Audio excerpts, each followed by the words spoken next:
उत्तर प्रदेश में राम मंदिर के प्राण प्रतिष्ठा को लेकर के जो तैयारियां हैं उसकी, और इस बीच में सियासी तौर पर बीजेपी के एक सांसद ने जो बयान दिया उस पर काफी बवाल हो रहा है, क्योंकि भारतीय जनता पार्टी के सांसद हैं सुब्रत पाठक। उन्होंने राम मंदिर ट्रस्ट से इस बात की अपील की है कि अखिलेश यादव या समाजवादी पार्टी के नेताओं को इस प्राण प्रतिष्ठा में न बुलाया जाए, क्योंकि जिन लोगों ने राम मंदिर के आंदोलन में बाधा डाली, जिन लोगों ने राम मंदिर के बनने के लिए जिस किस्म की तैयारियां थी, जिस किस्म से लोग इकट्ठा हो रहे थे, उसको रोकने की कोशिश की, जिन लोगों ने, जिनकी सरकारों ने कार्यकर्ताओं के ऊपर, खासतौर पर कार्यसेवकों पर गोलियां चलाई, ऐसे लोगों को राम मंदिर के इस प्राण प्रतिष्ठा में ना बुलाए जाने की अपील की है। हालांकि जिस वक्त समाजवादी पार्टी को इस बात की जानकारी हुई, सुब्रत पाठक के इस बयान की जानकारी मिली, समाजवादी पार्टी ने कहा कि बीजेपी तो एक तरीके से पिछड़े के विरोध में हमेशा खड़ी रहती है और एक तरीके से अखिलेश यादव को शूद्र की तरह ट्रीट करती है,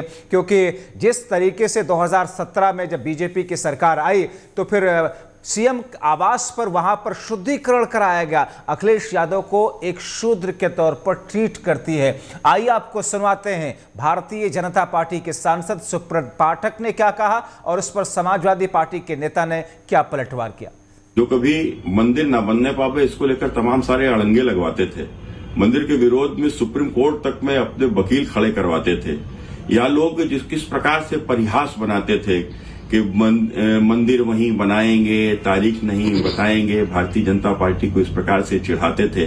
जो मंदिर का सार्वजनिक स्तर पर विरोध भी किया करते थे, यह भी कहते थे कुछ लोग कि वह मंदिर की आवश्यकता क्या है, वहां तो अस्पताल बना लेना चाहिए, मंदिर से क्या किसी को रोटी मिलती है।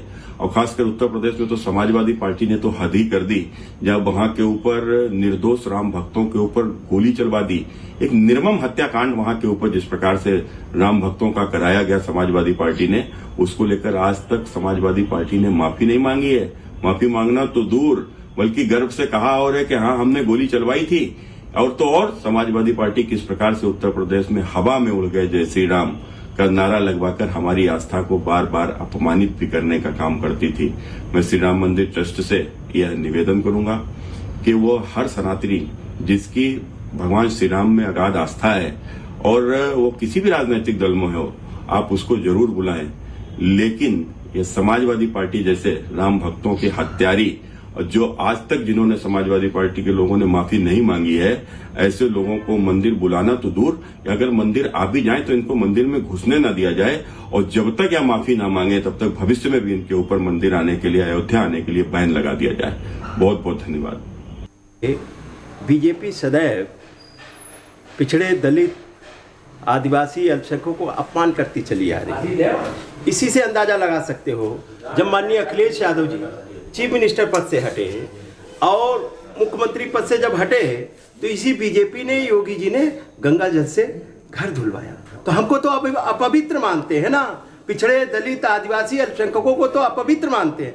कहाँ मंदिरों में वो घुसने देंगे? और कहाँ, आपने नहीं देखा, एक जगह मंदिर में गए थे, वहां इनके बीजेपी के लोगों ने विरोध किया, इनके बीजेपी के लोगों ने विरोध किया।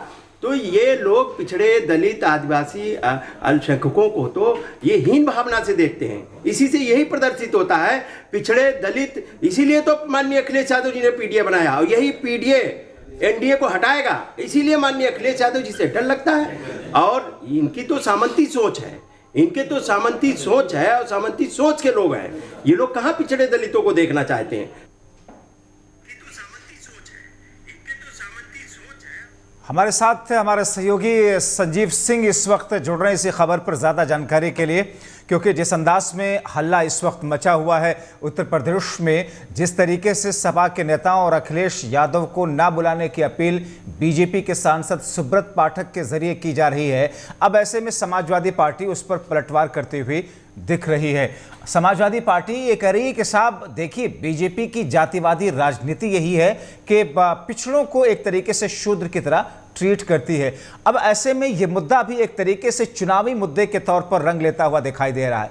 22 जनवरी को प्राण प्रतिष्ठा है और इस प्राण प्रतिष्ठा में ना बुलाने को लेकर के बीजेपी की तरफ से यह अपील की जा रही है।